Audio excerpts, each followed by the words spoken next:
अहिल्यानगरमध्ये रोहित पवार आणि अजित पवार एकाच बॅनरवर दिसतात।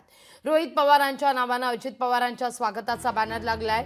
रोहित पवार आणि अजित पवारांचं नाव एकाच बॅनरवर दिसतंय।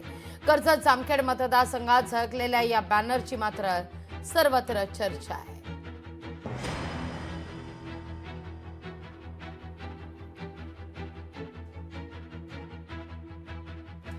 महाराष्ट्र राज्याचे उपमुख्यमंत्री माननीय अजितदादा पवार यांचा कर्जत जामखेडच्या पावनभूमी सहस्र स्वागत असं या ठिकाणी रोहित पवार यांच्या नावे हा बोर्ड लागलेला आहे, बॅनर लागलेला आहे। सहर्ष स्वागत करण्यात येत आहे दादांचं या ठिकाणी।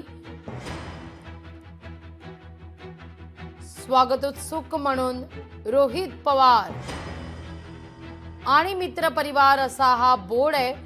त्यामुळे या बोर्डची सध्या राज्याच्या राजकारणात या बॅनरची चर्चा होती।